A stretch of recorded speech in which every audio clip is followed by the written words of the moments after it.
Hello and नमस्ते, welcome to इटीस online. आज के वीडियो में हम लोग पढ़ने वाले हैं the golden gift that nature did thee give. Thee का मतलब होता है तुम्हें, यू, और यहाँ पे गोल्डन गिफ्ट किसकी बात की गई है? ब्यूटी की बात की गई है, फिजिकल ब्यूटी की। रिटन बाय हेनरी हावर्ड, जिन्हें अर्ल ऑफ सरी के नाम से भी जाना जाता है। पोम की स्टार्टिंग करने से पहले हम लोग पोइट के बारे में जान लेते हैं। हेनरी हावर्ड, जिन्हें अर्ल ऑफ सरी के नाम से भी जाना जाता है, इनका जन्म होता है 1517 में और डेथ हुई थी 1547 में। इतनी जल्दी इनकी डेथ क्यों हो गई, ये अभी मैं आप लोगों को बताऊंगा थोड़ी देर में। ये एक प्रोमिनेंट इंग्लिश पोइट थे, साथ ही साथ एक नोबल मैन भी थे ट्यूडर पीरियड के दौरान। ये सबसे ज़्यादा जाने जाते हैं इंग्लिश पोइट्री में अपने कंट्रीब्यूशन के लिए, और साथ ही साथ इनके रोल में इन्होंने डेवलप किया था इंग्लिश सोनेट फॉर्म को, जिन्हें शेक्सपियरियन सोनेट फॉर्म भी बोला जाता है। और ये वो पहले इंग्लिश पोइट थे जिन्होंने ब्लैंक वर्ड्स को यूज़ किया था। ये बहुत ही ज़्यादा इंपॉर्टेंट है, अगर आप लोग नेट का एग्जाम दे रहे हैं तो उसके लिए भी। पहले इंग्लिश पोइट थे जिन्होंने ब्लैंक वर्ड्स को यूज़ किया था। एनी बॉलिन के कजिन थे ये, साथ ही साथ किंग हेनरी एट्थ के कोर्ट में एक की फिगर थे, और सुरे कोर्टियर और सोल्जर भी थे। कोर्टियर मीन्स दरबारी, और सोल्जर भी थे। कहाँ पे? किंग हेनरी एट्थ के कोर्ट में। इनकी जो पोइट्री है वो हमेशा एक्सप्लोर किया करती थी थीम ऑफ लव, शिवेलरी, शिवेलरी मतलब ब्रेवरी, बहादुरी, और साथ ही साथ कोर्ट की जितनी भी कॉम्प्लेक्सिटीज़ होती है ना, उस कोर्ट लाइफ को भी एक्सप्लोर किया करती थी। और इसमें हमेशा ब्लेंड होता था, यानी मिक्सचर होता था क्लासिकल इन्फ्लुएंस का और उसके साथ में पर्सनल और इमोशनल डेप्थ का, यानी पर्सनल और इमोशनल गहराई का। सर थॉमस व्याट के साथ साथ जो इनके कंटेम्प्रेरी थे, इन्होंने इटालियन सोनेट को भी इंग्लैंड में इंट्रोड्यूस किया था। तो ये भी एक बहुत ही ज़्यादा इंपॉर्टेंट पॉइंट है। सर थॉमस व्याट के साथ साथ ये भी थे हेनरी हावर्ड, जिन्होंने इटालियन सोनेट को इंग्लैंड में इंट्रोड्यूस किया था और एक ग्राउंड वर्क सेट किया था एलिजाबेथन पोएटिक ट्रेडिशन में। अब इनका लिटरेरी इन्फ्लुएंस काफ़ी ज़्यादा था, लेकिन उसके बावजूद भी इनकी लाइफ एकदम ट्रेजिकली एंड हो गई थी जब इन्हें एग्जीक्यूट किया गया, यानी मौत की सज़ा सुनाई गई थी ट्रेजन के लिए, यानी देशद्रोह के लिए, सिर्फ 30 ईयर्स की एज में। यानी इतना ज़्यादा इनका कंट्रीब्यूशन है पोम्स में, लेकिन उसके बावजूद भी देशद्रोह की वजह से इन्हें मौत की सज़ा सुना दी गई। अब हम लोग पढ़ लेते हैं पोम का line by line explanation.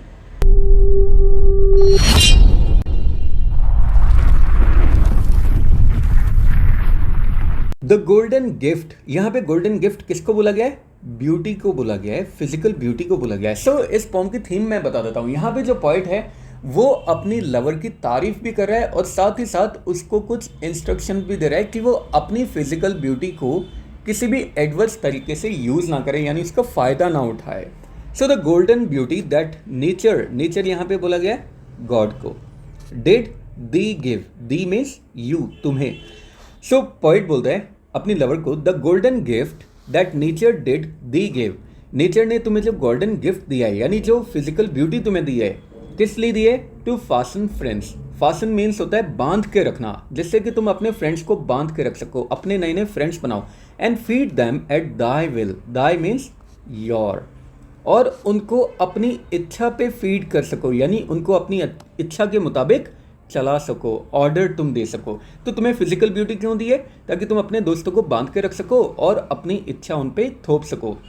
With form and favour taught me to believe, तुम्हें जो फॉर्म और जो फेवर मिला है, यानी भगवान ने तुम्हें जो ब्यूटी दी है, उसने मुझे ये बिलीव करने पे मजबूर कर दिया। टॉट, उसने मुझे ये सिखाया, मी टू बिलीव, कि मैं इस पे विश्वास करूँ। किस पे विश्वास करूँ? हाउ दो आर्ट, दो मीन्स तुम्हें, you, art means are, how thou are made to show her greatest skill. तो तुम्हारा ये जो फॉर्म और फेवर है, तुम्हारी ये जो फिजिकल ब्यूटी है, इससे भगवान ने मुझे ये सिखाया कि मैं इस बात पे बिलीव करूं, हाउ दो आर मेड, कि भगवान ने तुम्हें किस तरीके से बनाया, to show her greatest skill, जिससे कि भगवान अपनी ग्रेटेस्ट स्किल को दिखा सके। यानी भगवान ने जब तुम्हें बनाया तो बहुत ही ज़्यादा फुर्सत में बनाया, और तुम्हें बना के भगवान ने अपनी ग्रेटेस्ट स्किल को प्रूव कर दिया है। हुज हिडन वर्च्यूज, वर्च्यूज गुण को बोला जाता है, गुण होते हैं ना, उसको बोला जाता है। Whose hidden virtues are not so unknown, वो भगवान जिसके हिडन वर्च्यूज यानी छुपे हुए जो गुण है वो हर कोई जानता है, वो अननोन नहीं है। और वो छुपे हुए गुण तुम्हारे रूप में भी दिखाई देते हैं कि भगवान कितना ज़्यादा गुणी है, कि भगवान ने तुम्हारे जैसा एक खूबसूरत प्राणी बना दिया। But lovely dooms, dooms, doomsday को बोला जाता है यानी कयामत का दिन, बर्बादी का दिन। But lovely dooms might gather, gather मतलब इकट्ठा करना, एट द फर्स्ट, लेकिन जो भी तुम्हें कोई पहली नज़र में दिखेगा, जो भी कोई पहली झलक तुम्हारे ऊपर डालेगा, उसके ऊपर तो कयामत आ जाएगी। यानी तुम्हें भला का खूबसूरत बनाया गया है, तुम्हें बहुत ही ज़्यादा खूबसूरत बनाया गया है कि जो भी कोई तुम्हें पहली नज़र में देखेगा देखते ही बर्बाद हो जाएगा, यानी उसके ऊपर कयामत आ जाएगी। Where beauty so her perfect seed hath sown, hath means had, sown means उगाना, जहाँ पे इतनी ज़्यादा सुंदरता का बीज उगाया गया है। तो जो भी कोई तुम्हें पहली नज़र में देखेगा वो तुम्हें देखते ही बर्बाद हो जाएगा, उसके ऊपर कयामत आ जाएगी। क्यों कयामत आ जाएगी? क्योंकि वो जो तुम्हें देखेगा तो तुम्हारे चेहरे को देखकर उसे ऐसे लगेगा कि वो उस जगह को दिख रहा है जो इतनी ज़्यादा ब्यूटीफुल है, इतनी ज़्यादा परफेक्ट है, और वहाँ पे खूबसूरती का एक बीज उगाया हुआ है। Of other graces follow needs there must, graces मतलब होता है तौर तरीका, ऑफ अदर ग्रेसेस तो जो दूसरे लोग हैं वो भी तुम्हारे तौर तरीके को फॉलो करेंगे। नीड्स देयर मस्ट, दूसरे लोगों को भी मस्ट है मतलब ज़रूरत है, नीड है तुम्हारे तौर तरीकों को फॉलो करने की। तो जो दूसरे लोग हैं वो तुम्हारे तौर तरीकों को फॉलो करेंगे। यानी जो होता है ना, कोई बहुत ही ज़्यादा खूबसूरत होता है तो जनरली उसके फॉलोअर्स इंक्रीज होने लग जाते हैं, चाहे उसके अंदर किसी तरह की कोई गुण वगैरह हो या ना हो। क्योंकि जनरली अंदर की जो ब्यूटी होती है, इनर ब्यूटी को तो हम लोग देख नहीं पाते, लेकिन आउटर ब्यूटी को देख के ही हमारा एक इंप्रेशन सेट हो जाता है कि हाँ ये बंदा परफेक्ट होगा या फिर इसके अंदर कोई ना कोई गुण तो होंगे ही। तो इसलिए जो भी कोई तुम्हें देखेगा वो तुम्हारी ब्यूटी से इतने ज़्यादा मंत्रमुग्ध हो जाएगा कि वो तुम्हारे तौर तरीकों को फॉलो करना स्टार्ट कर देगा। नो सर्ट, यहाँ पे सर्ट बोला गया सर्टेन नहीं, ये निश्चित है। गैरेट, गैरेट वॉच टावर को बोला जाता है। घर में जो अटारी होती है ना, दुछत्ती होती है, उसको गैरेट बोलते हैं। Since all this is true, हालांकि ये सारी बातें सही है कि जो भी कोई तुम्हें ऊपर से दिखेगा, दैट फ्रॉम अबव, जो भी कोई तुम्हें ऊपर से दिखेगा, अटारी से भी अगर कोई तुम्हें दिखेगा, वॉच टावर से भी अगर कोई तुम्हें दिखेगा तो ऐसा लगेगा that from above thy gifts are thus elect, कि तुम्हें ऊपर से ये गिफ्ट मिला है। ये इलेक्ट मतलब होता है चुनाव करना, तो मतलब तुम्हारे लिए ये जो गिफ्ट मिला है, खूबसूरती का गिफ्ट, ये तुम्हें ऊपर से मिला है, मतलब भगवान से मिला है।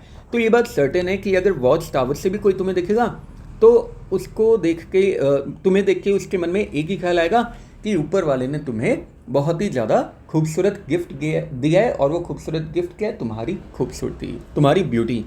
Do not deface them with fancies new, fancy मतलब होता है कल्पना करना, इमेजिनेशन करना। डू नॉट डिफेस, डिफेस मतलब होता है खराब करना। तो तुम्हें जो खूबसूरती मिली है ना, इसको अलग अलग तरह की कल्पनाएं करके, नई नई तरह की इमेजिनेशन करके इसको बर्बाद मत करो, इसको बिगाड़ो मत, तुम्हारी खूबसूरती को तुम बिगाड़ो मत। No change of minds let not thy, thy means तुम्हारा, माइंड इनफैक्ट, दूसरे लोगों का जो चेंज ऑफ माइंड है उसकी वजह से तुम्हारे माइंड को इन्फेक्ट मत होने दो। दूसरे लोगों का जो चेंज ऑफ माइंड है, दूसरे लोगों का जो माइंड सेट है वो रहने दो, लेकिन उसकी वजह से लेट नॉट, उसकी वजह से दाई माइंड इन्फेक्ट, तुम अपना माइंड इन्फेक्ट मत करो, अपना दिमाग खराब मत करो। But mercy him, mercy means होता है दया, लेकिन तुम दया दिखाओ दाई फ्रेंड, अपने उस फ्रेंड पे, दैट जो डॉथ मीन्स डज, डू या डज की फॉर्म होती है ना। दी सर्व, दी मीन्स तुम्हें, यू, सर्व मीन्स सेवा करना। बट मर्सी हिम, लेकिन तुम दया दिखाओ उसके ऊपर, दाई फ्रेंड जो तुम्हारा फ्रेंड है, तुम्हारे उस फ्रेंड के ऊपर दया दिखाओ, दैट डॉथ डी सर्व, जो तुम्हें सर्व कर रहा हो, मतलब जो तुम्हारी सेवा कर रहा हो, जो तुम्हारे लिए हमेशा अच्छा या भला काम करता हो। हु सीक्स ऑलवेज दाइन ऑनर टू प्रिजर्व, दाइन मीन्स तुम्हारा, जो हमेशा देखता हो तुम्हारे ऑनर को प्रिजर्व करने के लिए, मतलब जो हमेशा तुम्हारा सम्मान प्रिजर्व करने के लिए, तुम्हारे सम्मान के लिए लड़ जाए, उसके ऊपर तुम दया दिखाओ और उसकी थोड़ी रिस्पेक्ट करो। और इसी के साथ ही पोम यहीं पे एंड हो जाती है। आई होप आप लोगों को लाइन बाय लाइन एक्सप्लेनेशन समझ में आया होगा। फिर भी अगर किसी तरह का कोई डाउट, कमेंट या सजेशन है, कमेंट बॉक्स में ड्रॉप कर देना। इंस्टाग्राम पे मुझे फॉलो कर लेना। इसी तरह के मजेदार वीडियो के लिए बने रहिए टीस ऑनलाइन के साथ। नेक्स्ट वीडियो तक ले have a good day, take care, bye bye, Jai Hind, जय भारत, राधे राधे।